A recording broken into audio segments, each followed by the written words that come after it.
I never thought there would come a day when my own parents would look me in the eye and tell me that my children were not welcome in their home. But there I was, standing there, phone in hand, my heart tightening as if it were being squeezed. It felt like gripping a rope, believing it would keep you safe only to realize it had been cut long ago, and you were free-falling. Thanksgiving was only a few weeks away, and I had told myself that this year might be different, that no matter how many times I had been hurt, I still wanted to hold on to my family.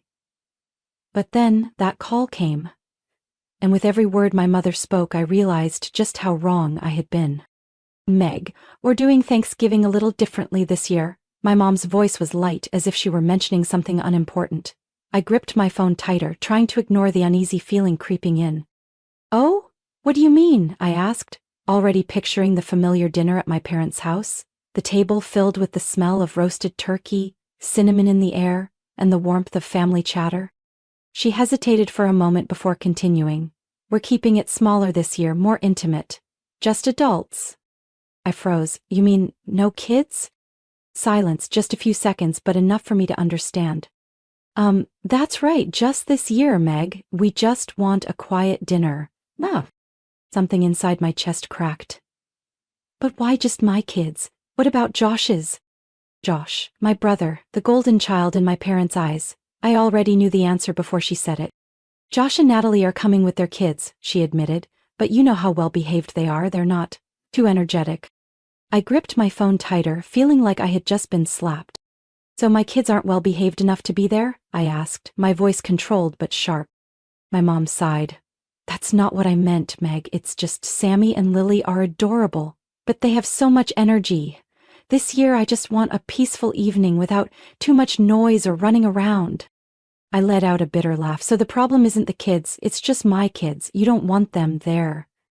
"Meg, don't be so dramatic," my mom snapped, irritation creeping into her tone. "It's just one dinner. You and Mark can still come. We're still a family." Family? I closed my eyes and took a deep breath.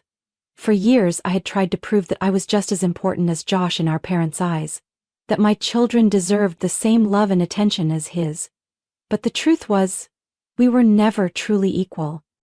"Mom," I said, my voice ice cold, "if my kids aren't welcome, then neither am I." "Meg, stop being so stubborn," my mother snapped. I shook my head, even though she couldn't see it. "I'm not being stubborn, Mom. You made this decision, not me." A long silence stretched between us. Then, she let out a dry chuckle. "Suit yourself. But don't regret it later." The call ended. I stared at my phone, gripping it so tightly my knuckles turned white. From the living room, soft giggles echoed. I turned and saw Sammy and Lily playing with blankets, building a little fort. They had no idea that just moments ago the grandparents they adored had pushed them out of the family. Swallowing the lump in my throat, I walked over to them with a gentle smile. "All right, who wants to watch a cartoon?" Lily squealed in delight and Sammy bounced excitedly, just like always. I pulled them both into my arms, pressing kisses onto their soft hair, and made a silent promise to myself. I would never let anyone make them feel like they weren't enough. Never. My phone buzzed just minutes after the call with my mother ended. I glanced at the screen and a familiar name appeared. Josh. Of course. I swiped my finger across the screen and opened the message. "Josh, Mom just called me. She said you're blowing things out of proportion again. Meg, why do you always have to cause problems?" A wave of anger surged through me, as if this was my fault, as if standing up for my children was somehow unreasonable. I typed back slowly and deliberately. "Me, causing problems? For refusing to accept that my kids were excluded from the family. Do you even realize what you're defending?" The typing bubbles appeared, then disappeared. Clearly he was trying to figure out what to say. "Josh, no one said your kids aren't loved, they're just too loud. Mom and Dad just want a peaceful evening." I clenched my teeth. Peaceful. A simple word, yet it carried such a clear distinction. They had never said that about Josh's kids. "Me, what about your kids? Were they asked to stay home?" Another pause. "Josh, my kids behave, Meg. They know how to sit still and not make a fuss." I let out a bitter laugh, exactly as I expected. "Me, you know what, Josh? You can pretend this isn't a big deal. But the truth is, Mom and Dad have always favored you, and now they're doing the same with your kids. They didn't just exclude my kids from Thanksgiving, they expect me to ignore it and pretend it never happened. I've done that for years, but not this time. This time, he didn't respond. I put my phone down, my heart pounding with anger. I had hoped that at least my brother would recognize the unfairness, but no, he just wanted everything to remain peaceful. As long as that unfairness didn't affect him. In the days that followed, my mom continued texting, but this time, not to apologize. Mom, Meg, you're acting like a child. Your father and I meant no harm. Why do you always have to make things such a big deal? And, Mom, we are a family. If you want to keep holding on to this grudge, that's your choice, but I think it's time for you to grow up. I didn't respond. I had heard these words too many times before. Every time I refused to do what they wanted, I was being difficult or stubborn. But this time, I wasn't falling into their manipulation. A week later, my phone rang again. This time it was my dad. I answered. Meg. His voice was deep, serious. Can you stop giving your mother such a hard time? I closed my eyes, taking a deep breath. Dad? Mom is the one who made this decision. I'm just reacting to it. He sighed. I don't understand why you're being so sensitive. Your mother just wanted a peaceful evening. Then why were my kids the only ones not allowed to come, but Josh's were? I asked bluntly. There was silence for a moment before he finally said, Meg, you're tearing this family apart. A deep exhaustion settled over me.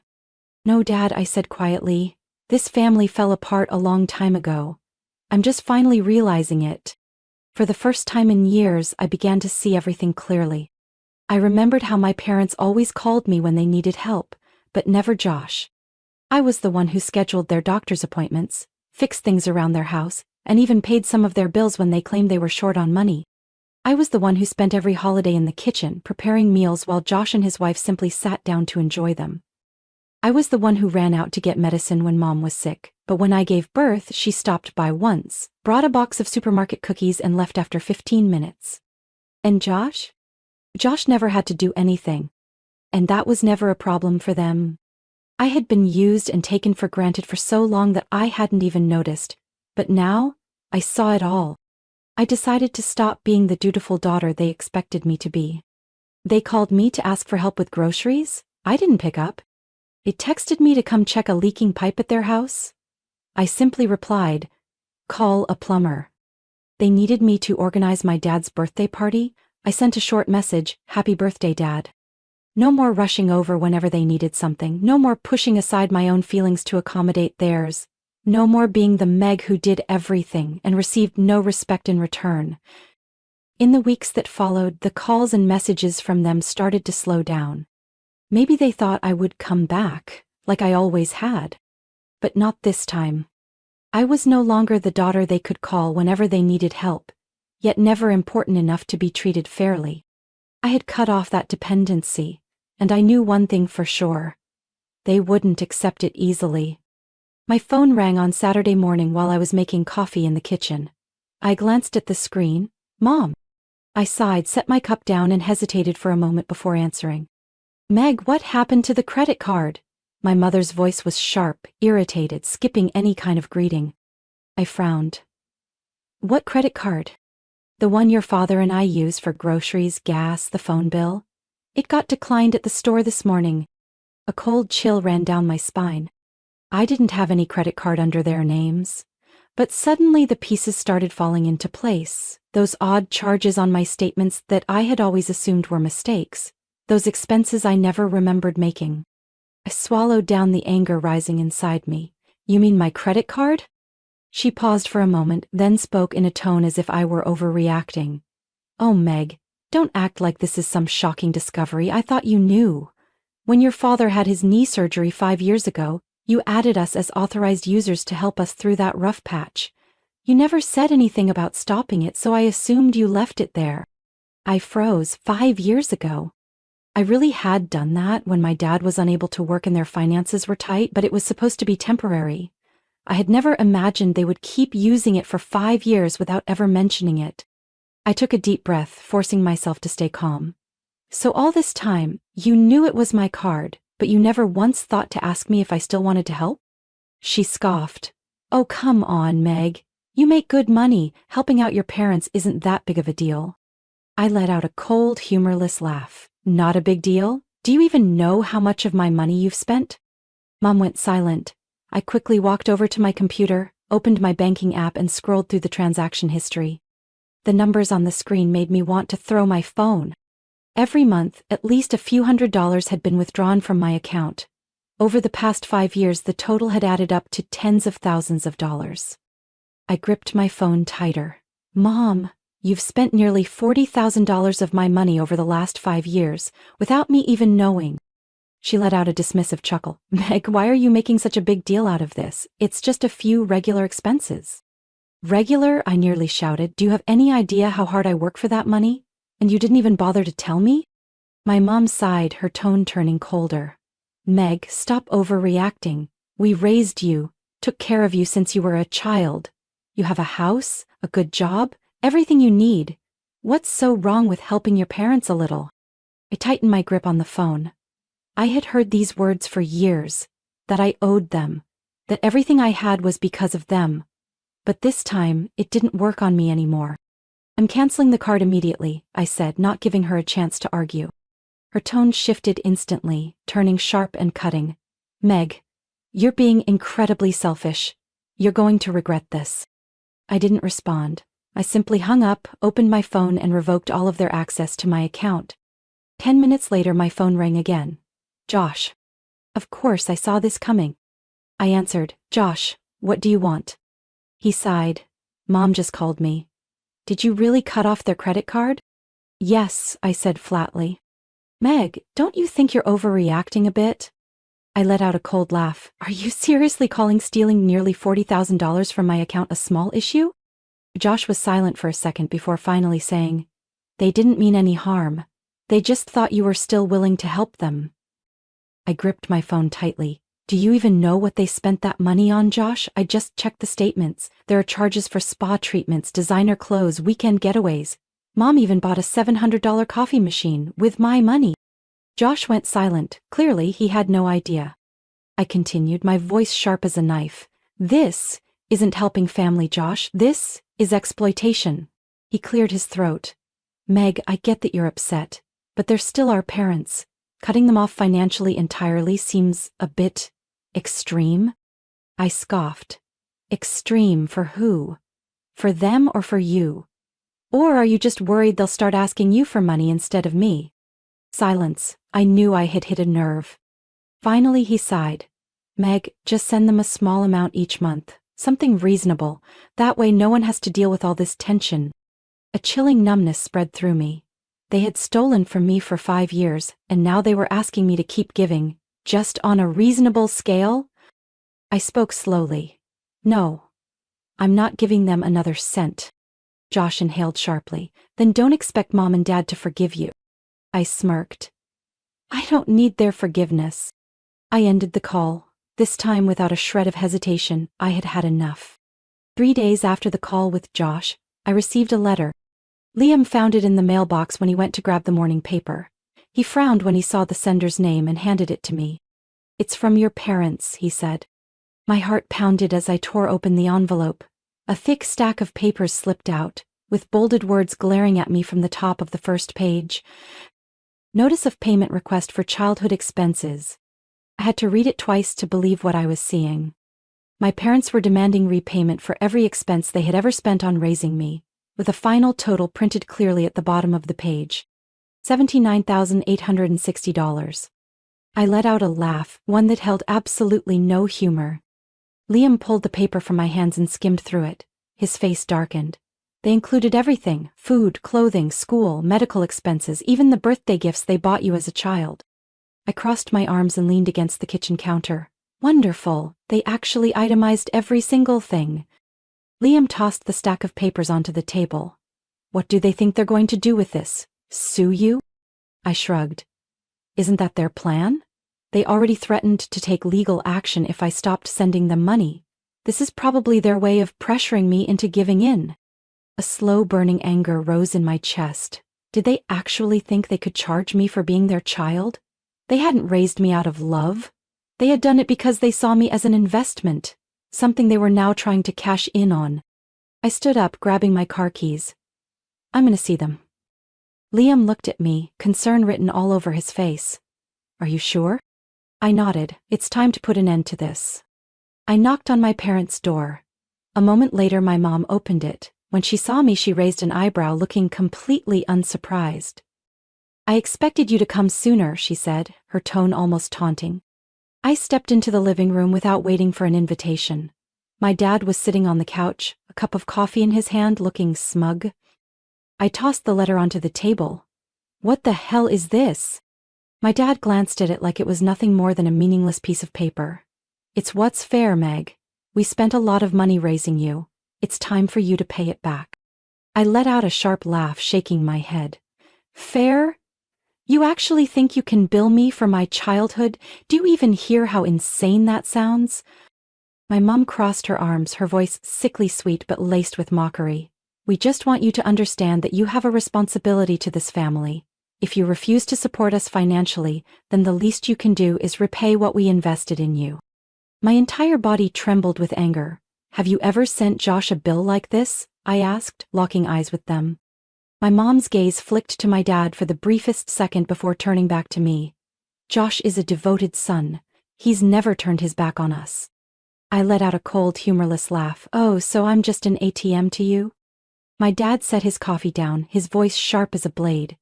If you don't want to resolve this peacefully, then we'll have to involve a lawyer. I met his eyes, then slowly picked up the letter. I tore it in half, then in half again, and again. My mom's mouth fell open. Meg, what are you doing? I let the shredded pieces fall to the floor, my voice eerily calm. Just taking out the trash. I turned and walked straight to the door, but before leaving I looked back and spoke each word with clarity. You will not get a single cent from me, not now, not ever. For the next few weeks I heard nothing from them. I had thought that maybe, finally, they understood that I was no longer their puppet. But I was wrong. On New Year's Eve, as Liam and I were getting the kids ready for our small family celebration, the doorbell rang. I opened the door and immediately I felt the winter chill. But it wasn't just from the weather. My parents stood there, along with Josh and Natalie. I crossed my arms. What now? My mom smiled, but there was no warmth in it. We need to talk. No, we don't, I replied, moving to shut the door. My dad blocked it with his hand. Meg, if you don't listen, you're going to regret it. I raised an eyebrow. Regret it? What kind of stunt are you trying to pull this time? Josh sighed, as if I was the one causing trouble. Meg, Mom and Dad have consulted a lawyer. They're looking into grandparents' rights. I blinked, then let out a laugh. You mean they want to sue me to force visitation with Sammy and Lily? My mom shrugged. We all know you're just acting out of anger, but you don't have the right to keep the kids away from their family. I glanced around, then slowly pulled out my phone. Go ahead if you want to take this to court, be my guest. But before you do, remember, I have every text, every voicemail, every threat, and every record of you stealing from my account. My dad clenched his jaw. Meg, don't make this worse than it has to be. I shrugged. Go ahead and try. Let's see who actually ends up regretting it. No one spoke. Finally, my mom sighed. Happy New Year, Meg. I smiled sweetly. Yeah. Good luck with your ridiculous lawsuit. And then I slammed the door shut. Liam walked out of the living room, raising an eyebrow. What now? I smiled, feeling lighter than I ever had before. Nothing important, just some garbage that needed to be taken out. I walked over to my kids and wrapped them in my arms, knowing without a doubt, I had won. In the days after New Year's Eve, I waited for their next move. I thought they would try another tactic, maybe more threats, more guilt-tripping, maybe even an actual legal notice. But nothing came. Not trusting their silence, I checked my emails, my mailbox, and even my missed calls. Still, nothing. A week passed, then 2, then a month. No legal papers, no calls from attorneys, no more threats from Josh. Nothing. They had given up. I didn't know exactly when they realized they had lost, but maybe it was my silence that told them the truth. That I was no longer theirs to manipulate. They couldn't win because, in the end, I had taken back control of my life. Life after that was quieter, more peaceful than ever before. Every morning I woke up without dreading a phone call demanding something from me. No more guilt-tripping messages. No more accusations that I was a terrible daughter just because I refused to be used. For the first time in my life, I felt free. Sammy and Lily remained as carefree as ever, completely unaware of the storm that had passed. To them, life was still about blanket forts on lazy afternoons, Sunday mornings running through the park with balloons, and cozy movie nights on the couch. But for me, everything had completely changed. I no longer tried to please people who never truly valued me. I no longer questioned myself every time I chose to put my own family first. I no longer felt indebted to my parents for a past they constantly used as a tool to manipulate me. I had won, not because I wanted a battle, but because I had finally stopped fighting for things that weren't worth it. One afternoon in mid-March, I sat on the porch, watching Lily and Sammy play on the grass. Liam stepped outside with 2 glasses of lemonade, placing one in my hand. "Do you think they've given up?" he asked, his voice gentle but meaningful. I shrugged, though deep down I already knew the answer. Probably. They don't have a choice anymore. He sat beside me, his gaze warm. "Do you regret it?" I laughed, not for a single second. He gave my hand a reassuring squeeze, a quiet reminder that I had never been alone in this fight. I looked ahead, watching our kids play without a care in the world. For years I had believed that if I let go of my relationship with my parents, I would be losing a vital part of my life. I had feared that if I stopped giving in, I would be left without a family. But I had been wrong. Family isn't defined by the people who gave you life, not if their love comes with conditions. Family is made up of the people who stand by you because they want to, not because they need something from you. I may have lost my biological parents, but I still had Liam. I still had Sammy and Lily. I had my own family, a real family, one where I didn't have to prove my worth, where I didn't have to beg for acceptance. A soft breeze passed by, carrying the light scent of spring. I took a sip of my lemonade, letting the sweet and tangy flavors spread across my tongue. Peace had never tasted so sweet. Life isn't always fair, and sometimes the people who are supposed to love us unconditionally are the ones who hurt us the most. But the important thing is we always have a choice. The choice to put ourselves and those who truly love us first. Meg spent her whole life seeking approval from her parents, only to realize that love should never come with conditions or be used for control. When she finally let go, she didn't lose her family, she found her real one. And sometimes, that is the greatest victory of all. What do you think about Meg's story? Have you ever faced a similar situation or know someone who has struggled with family manipulation? Share your thoughts in the comments. And don't forget to follow the channel for more heartfelt, real-life stories about family and life.